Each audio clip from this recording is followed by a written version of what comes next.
I am for the child who's had 7 addresses in a single year because she's in foster care, because her father abused her. And her mother couldn't believe her. She is the child I am for. I am a volunteer child advocate. I am you. Florida residents call toll-free 866-341-1425. Tap rooms are localized and they're geographic. The Hispanic community is much broader than one tap room. So what we decided to do was come out with a high-quality craft beer, 2 high-quality craft beers that appeal to the Hispanic taste and that we can distribute in all the Hispanic neighborhoods. Taino is a very light, refreshing beer. It's a social beer that you can drink probably for a good part of the evening, and it'll give you a nice light feeling. It's not a heavy beer, it's very airy, and it's very light. It's a 4.5 alcohol, which is low for beer. The Boricua is a 6.0. Now that's a stronger beer, and we designed it to be a little bit stronger than Heineken. Heineken is a favorite in the Hispanic community, so we have a little bit more muscle than Heineken. Boricua right now, in a very short amount of time, it's been a miracle for us because we've gotten a large range of acceptance at the retail level. We're in Publix, we're in ABC, Target is picking it up, we're in Sedano's, we're in Bravo's, 7-Elevens are picking it up because they're concentrating more on craft beer and the Hispanic market. So what we're trying to do is do a quality beer, a high quality beer, more taste, and that the Hispanic community will like.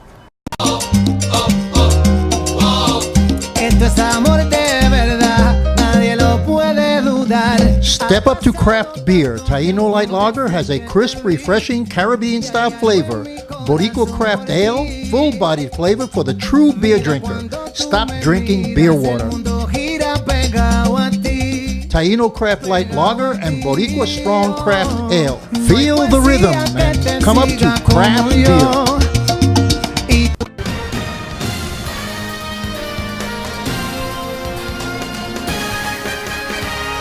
Hi, I'm Danny Ramos, and I have the privilege of very few people. I'm able to speak to you directly on a TV station. I'm not affiliated with any major network, so I don't have a political agenda on what I say. For example, if you're on Fox News, everyone knows that Fox News leans Republican. And CNN, ABC, CBS, MSNBC, they all lean Democratic. It seems that there are very few medias today that actually present the news on a factual basis without manipulating the editorial content or giving extra time to a particular subject which leans in a particular predetermined direction in order to get a particular outcome.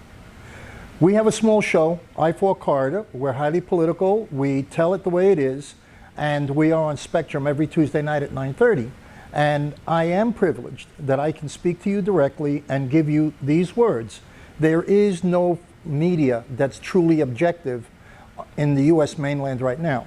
You are either Democratic media or you're Republican media.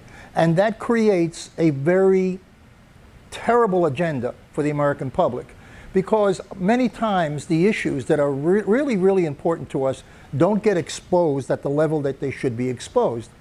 Charlottesville, terrible situation. The fault of the judge who allowed the 2 parties to get together in a park at the same time. That decision was made by a federal judge.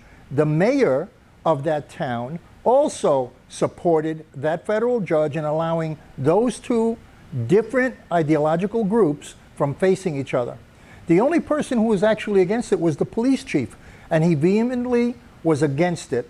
And the mayor also gave a stand-down order to the police department so that the police did not react regardless of the situations. The result was 1 person was dead. It's a terrible situation. But let me give you a more terrible situation that we've gotten so used to it that nobody cares. Last weekend, 9 people were murdered in Chicago. A total of 33 were shot. The weekend before, another dozen people were murdered and another 25 people were shot. It's an ongoing saga, an ongoing situation in Chicago, that every weekend there are mass murders going on and mass shootings. There are more people have died in Chicago right now than in Afghanistan. So what are we doing? What's the Congress of the United States doing in order to make this go away? Instead, because there's no political agenda there. So they don't pay attention to it because there is no political benefit to come out of it. So What we want to do is we want to bring to you a discussion, which will happen right after my commentary, about what's going on with racism in this country. Tap rooms are localized and they're geographic. The Hispanic community is much broader than one tap room. So what we decided to do was come out with a high-quality craft beer, 2 high-quality craft beers that appeal to the Hispanic taste and that we can distribute in all the Hispanic neighborhoods. Taino is a very light, refreshing beer. It's a social beer that you can drink probably for a good part of the evening, and it'll give you a nice light feeling. It's not a heavy beer, it's very airy, and it's very light. It's a 4.5 alcohol, which is low for beer. The Boricua is a 6.0. Now that's a stronger beer, and we designed it to be a little bit stronger than Heineken. Heineken is a favorite in the Hispanic community, so we have a little bit more muscle than Heineken. Boricua right now, in a very short amount of time, it's been a miracle for us because we've gotten a large range of acceptance at the retail level. We're in Publix, we're in ABC, Target is picking it up, we're in Sedano's, we're in Bravo's, 7-Elevens are picking it up because they're concentrating more on craft beer and the Hispanic market. So what we're trying to do is do a quality beer, a high quality beer, more taste, and that the Hispanic community will like. I am for the child who's had 7 addresses in a single year because she's in foster care, because her father abused her. And her mother couldn't believe her. She is the child I am for. I am a volunteer child advocate. I am you. Florida residents call toll-free 866-341-1425. Welcome back to Hispanic Speak Out TV. This is Danny Ramos, and we're here every single Tuesday night for the past 15 years. Now on Spectrum. Before that, it was Bright House, and before that, it was Time Warner. So we've been here for a long time talking about community issues. There's a lot of controversy going on right now out of the White House and across the nation, and Greg and I are going to give our opinions on it. And of course, this is the entire melee about the Civil War monuments, what that means to different people, and also some of the violence that took place in Charlottesville. Greg, you open up. What's your feelings about the war monuments?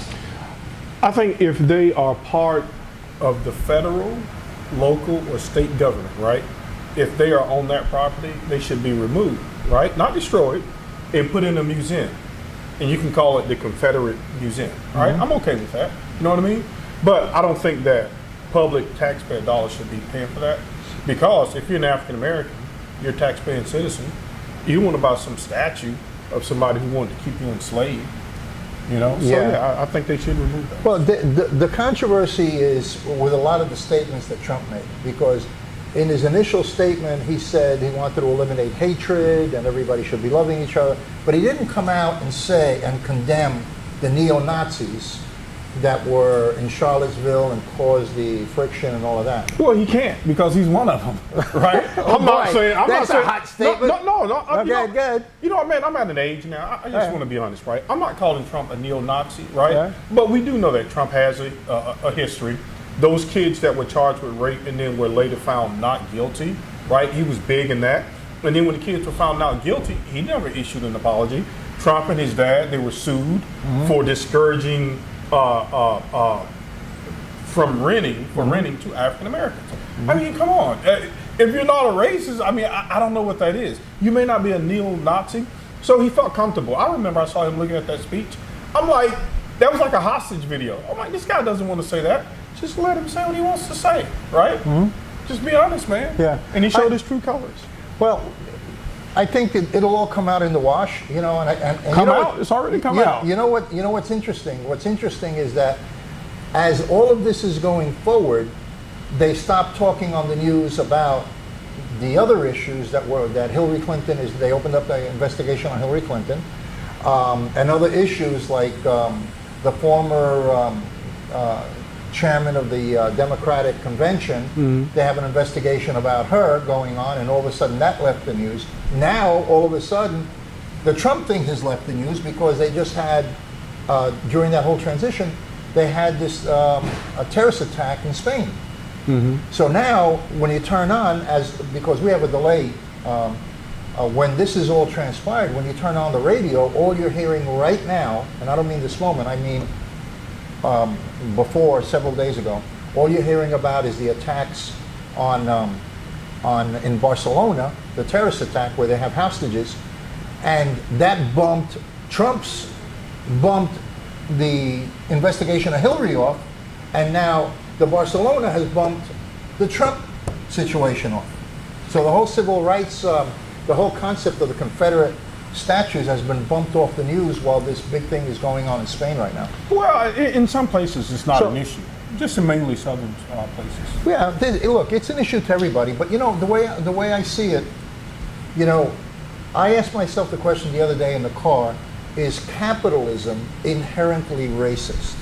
No. Okay? No. Now, I came to the conclusion it all depends on how capitalism starts.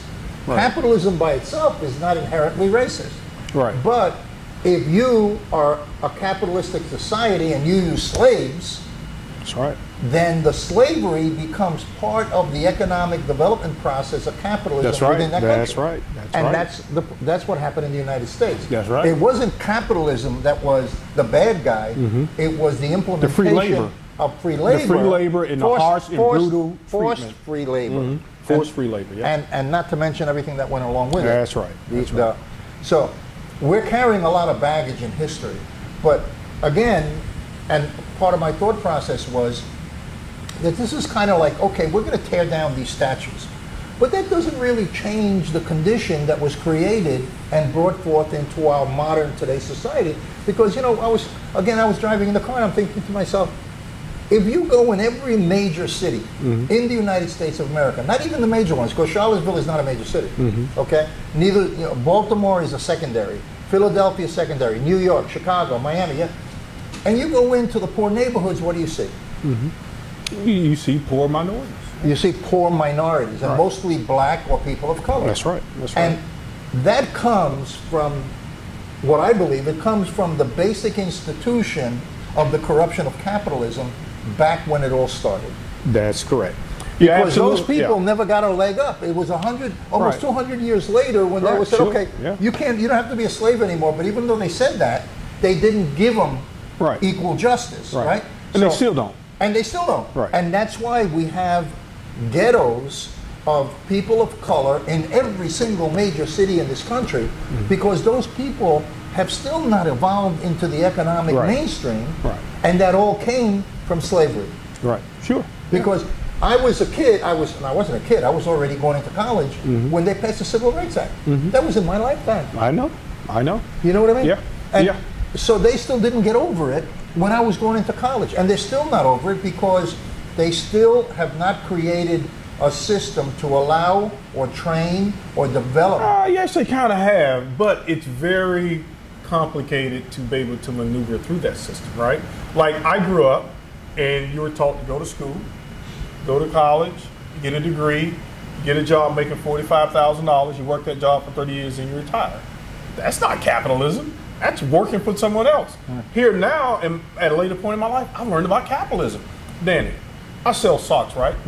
If I can sell 100 pair of socks a day at $25, I'm making $2,500 a day, right? That's not that far off. But I didn't know that growing up. The people who created capitalism, they knew all of this stuff, and they just passed it on to their kids, right? The people who came to the United States. But that's my point. They passed it on to their kids. That's they right. Didn't That's pass right. It on. When I was in college back in 1965, graduated high school in '65. The black community was still, you know, in certain parts of the country, you can't drink out of that water fountain. That's in right. 1964 That's right. until they passed the Civil Rights Act. Yeah. You know what I mean? Yeah. So you were lucky. You were lucky. But today, let's take today. Today in Chicago or in New York, a 16, 17, 18-year-old guy who's a minority, he's going to look at it and he says, I can't find a job, I can't get a job at Burger King. So what am I going to do?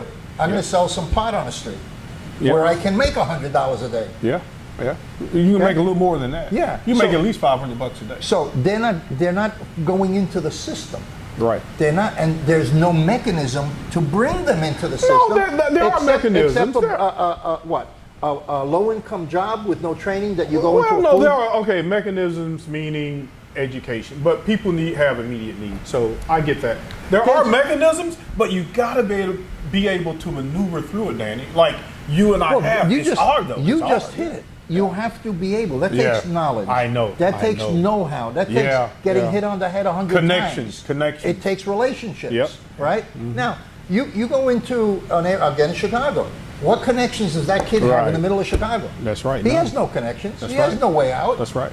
And what has happened is it's isolated. You know what I mean? Sure. That society living in Chicago where 9 people, they talk about this lady who got killed, and I'm so sorry for that she got run over by this crazy idiot, Yeah. you know, in Charlottesville. But last weekend, 9 people were killed, 36 people were shot in Chicago, and 9 people lost their lives, and they were all minority. All of them were Yeah, minority. that is So- one of the most baffling things. I don't know why they can't clean that up. I mean, if you got to call the National Guard, I mean, I wanna know don't. It's something? all drug. It's all drug related. You want to know something? What's that? When we want to do something, We do it. That's right. we do it. Yeah. Okay? If we want to create a man on the moon in the We do it. 1960s, we brought a man Sure. to the moon without doing the Civil Rights Act until 1965. Space shuttle. A man walked on the moon, Yeah. and we were still dealing with civil rights issues here in the United States of equal opportunity for people of color. Well, here's the deal. Those people are poor African Americans, right? Their lives don't have as much value, okay, as a wealthy kid's life, right? They're just saying, hey, they're just a bunch of poor people, so let them just kill each other off. But- Because there's nowhere in the world you can't tell That's me you horrible. can't fix. No, Danny, why can't they fix that? That's ridiculous. Come on. They can. They can fix They it. can. Yeah. So now, I ask you the question: is we have a Congress that has a budget of $1 trillion, okay? And you're saying, I'm saying, if they had the desire to do it, They can do it. they could do it. Yep. Okay? They can do it. They can do it. So that means that there's no desire in the Congress to make that a priority. Now, is that racism, inherent racism in the system? They know that the black community has gone through all of this. They know that the Hispanic community has gone through some of it, not as much as the black community. Right. Okay, there's no question about that. Right. So if they know that, and they don't make it a priority, and they're knocking down statues of Jefferson Davis, which is symbolism, but they're not taking action to fix the problem, to fix the Yeah, real problem. it needs to be followed up with action, right? You know what I can't get? You have a lot of whites. They're angry at blacks, right? I saw a statistic. In every financial category, whites outperform blacks, right? So I asked myself, why are these racist people, why are you guys mad at black people? We still don't have crap. You can go into any boardroom, Danny, I guarantee you right now, and you won't find a single black as a member of the board, as a chairman of the board, not part of any executive team, right? And you guys are mad at us? Well, you know what happened? Just pick any city. You won't even see any black people except for the janitors, man. You know what Why happened? you mad at me? You know what happened in corporate America? What really happened in corporate America when the Civil Rights Act was passed and they had all the marches and everything? Major corporations said, whoops, we got to do diversity programming. So who are we going to put in charge of diversity programming? Yeah, African Americans, An Spanish African American. people. Yeah. Okay, why? Because they know that that's a buffer zone. Yeah, sure. Yeah. You know what I mean? Yeah. It's not only visible, but it also protects them. Yeah, if you really want to do something, give me some executive VPs, give me some presidents, give me some people on. Why? I'm not a member of any board. I mean, I think I'm a pretty smart guy, but I'm just simply saying I don't know why poor white people are upset because white men still have a big advantage over the average I think white there's guy. only 2 major corporations, Fortune 5. I think there's one that has a black as a president. I think there's 1 or 2. Merck. I found out that Merck does. Yeah. There ain't that many. Yeah, there aren't that many. Right. So this thing in Charlottesville and the neo-Nazis is a few guys. We've got 330 million people here. 150 guys show up. That's nothing. That's nothing. By the way, just to make a but point. he still shouldn't just to make a excuse point, those guys. Yeah. Just to make a point, the federal judge who allowed that demonstration to take place in the park with both groups, okay? He was a Republican, by the way, and his name was Glenn Conrad. The police chief of Charlottesville vehemently was against giving that permit to have both groups in the same park at the same time. Yeah. The judge okayed it, and so did the mayor of Charlottesville. But the police chief came out against it before it actually happened because he said there was going to be violence. Oh yeah. Freedom of speech. But- the same thing going on with Trump. Do you see he wants to do a rally in Phoenix? Yeah, we're gonna next see week? about and that then the next week. mayor goes, dude, I don't want you to come here. Yeah, because it might create problems. It may create problems. You know, yeah. the bottom line is that I don't think taking down these statues, while It's a start, though. It's a start, it's Danny. a It's a psychological start. Band-Aid. I It's a understand. start. It's a little bit mercurochrome on the wound. That's it. Yeah. But when you go into every major city in this country, Mm-hmm. and you go into poor neighborhoods, they're always black with fringe Hispanic. Yep. Always black. Yep. I have never seen a mass white poverty neighborhood in a major city. Well, West They're there. Virginia, you could probably find West Yeah, Virginia. but not like in the black community. No. Not like in the black community. So the big problem is there's still institutional racism Sure. in the United Yeah, I agree. States, I and agree. has the Congress institutionalized it through its inaction? Sure. You know what I mean? No, That's I my agree. position. Yeah, those guys aren't really concerned about Yeah. saving their jobs Yeah. and making They more wanna get connections. reelected, you know Yeah, what I mean? get reelected Yeah. and become wealthier. Yeah. This is Danny Ramos. We're going to take a break right now. We'll be back with a very interesting educational concept. We'll be right back. Esto es amor de verdad, nadie lo puede dudar. Step up to craft beer. Taino Light Lager has a crisp, refreshing Caribbean-style flavor. Boricua Craft Ale, full-bodied flavor for the true beer drinker. Stop drinking beer water. Mundo gira pegado a ti. Taino Craft Light Lager and Boricua Strong Craft Ale. Feel the rhythm and come up to craft beer. I am for the child who's had 7 addresses in a single year because she's in foster care, because her father abused her, and her mother couldn't believe her. She is the child I am for. I am a volunteer child advocate. I am you. Florida residents call toll-free 866-341-1425. Hey, welcome back, and I'm Danny Ramos, and this is Hispanic Speak Out, and we are here with Ines Nazario Vega, and she is started a new type of school system, a new school called B4C Academy, which has a lot to do with the internet. So, Ines, since I'm not an educator, educate me. Tell me what's it about. Well, Danny, thank you so much for having us here. B4G is what it stands for, Building for Generations. It's a small academy we're putting together for students and parents that want to entertain the idea of having school online. Here's my daughter, Veronica, and she's been in the Florida virtual school system for 2 years. And a lot of parents that come to me and ask me, how is it that it works for us? How can we benefit from this system? And I can tell you it's one of the best decisions we have made. Let me explain, give you a little bit of background, how we came into the Florida virtual school system. I know we all have biases about our kids, that they're overachievers, but in my case, she is really an overachiever. And throughout elementary and middle school, she was going through school, but towards the end of class, she was telling me, Mom, I'm a little bored because some kids, they take a little longer to learn, and I have to wait in class for a little bit of a period of time, and I get bored about that. And I said, well, let's look at a couple of options that we may have to Let me correct that. interrupt you with a question. Why does she have to wait for computer time? No, she has to wait for other students to catch up, because remember, when they're in the public system, it's a classroom with 20, 25 kids. The teacher is teaching a lesson, and some of the kids, like my daughter, they may pick it up in 20, 25 minutes, but there are kids that will take a little longer Okay, so it's to grab the concept. It's group designed It is, yes, the and public group system. executed. Yes, and perhaps she can jump in and say a little bit about Okay. her experience with that, with the public school system. Well, yeah, as she said, I was very much an overachiever. I was always, straight A student. I was perfectionist a little bit when I was in school. But I would find myself bored in classes because, for example, my teachers, sometimes they would just give like week-long kind of lesson pamphlets, and then we just complete them. But the thing is, I would finish by like Tuesday, and then Wednesday, Thursday, and Friday, I had like nothing to do. And Were you in the class at that time? Yes, I was So you were in the actually class Wednesday, Thursday, and Friday with nothing to do? Yes. You had to wait for everybody else? Yes. Yes. Okay. So I Do you found sleep that, at night? We try to get her to sleep. Yeah.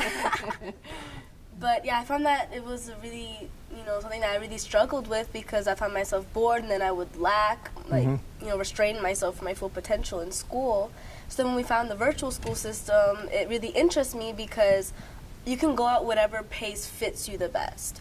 So like me, I like to go a little bit faster, so then I can just go at my own pace, do the lessons, do whatever I need to do, and then by like the end of the year I could be finished by early May, while others get out at like June, and I have like a longer summer. Don't you need at somewhere along that line the teacher to explain to you there's no interaction? You don't need any interaction, or how do you handle that? Okay, so what I like about the virtual school system that I'm in is that they host what they call live lessons. Okay. Like once or twice every week. So basically it's where you have a teacher for a specific subject, and they will kind of go through the lesson with you, with like a small group of kids, and then you can like interact, like you can talk, you can have like there's like a little chat or whatever. Yeah, and that's cool. it helps you if you have questions that you're struggling with in the lesson, you can ask directly. Okay, so what's the difference between what she was doing in the public school and what you're proposing? Well, the difference for one is this, that the kids can go at their own pace, and not only for overachievers, even kids that have a little bit of a harder time to understand concepts, because sometimes it can be the other spectrum, and where you have a kid that they have a little bit of a hard time in following a class curriculum, and then before you know it, by the end of school year, they are way behind. And the parents sometimes they don't even know that they're behind until they get the progress report, which by then it's a little too late to correct the situation, and then to catch up is almost impossible. So the going through the online system, that same child that is going at a little slower pace can always be on top of the curriculum, can always stay at the pace that best fits that child for their learning curve. Yeah. And okay, so tell me, what's the structure of this concept? Is it part of the state of Florida school system? Is it an independent school? Do they give credit for it? I mean, how does... B4G is not actually a school in itself. B4G, what it does, it offers a location, a facility for students and parents that want to be in the online system, and more specifically for working parents. Okay. Working parents cannot leave their kids alone at home. I always say idle time is devil's time. You cannot leave a child by themselves. So the B4G, Building for Generations concept, came about the fact that my daughter loved the online system, but the social part is lacking a little bit there. And the fact that there are other parents that want to have their kids in the system. But does this replace the school system? Absolutely not. Okay. Because Florida Virtual School has their own structure. They have their own teachers. They have their own principals and counselors and everything. So everything stays with the Florida Virtual School system. What we're giving the parents is the option for them to have their child in this system. How many hours do you have the kids in this, in 4G? Well, it's a startup business. The idea is to have it between 9 a.m. to 3 p.m.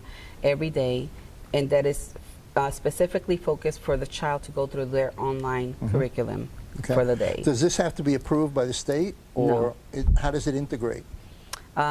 The way that it integrates is just that it is the same as if the child was at home taking the classes. The difference is that they're in a more of a classroom setup. Okay, I got it. Where they can benefit from peer-to-peer learning, and the fact that we will also have a learning coach on staff. That means that if the child is struggling with the class, instead of waiting for that virtual school teacher to return a call or to return an email, they can go to this learning coach and say, listen, can you help me here with this subject? Well, you know what? Guess what? You were talking about being a long time. We're out of time. Okay, we're going to see you next week on Hispanic Speak Out TV, and stay tuned to our next show, which is Latina Role Model. Okay, we'll see you next week. This is Danny Ramos on Hispanic Speak Out.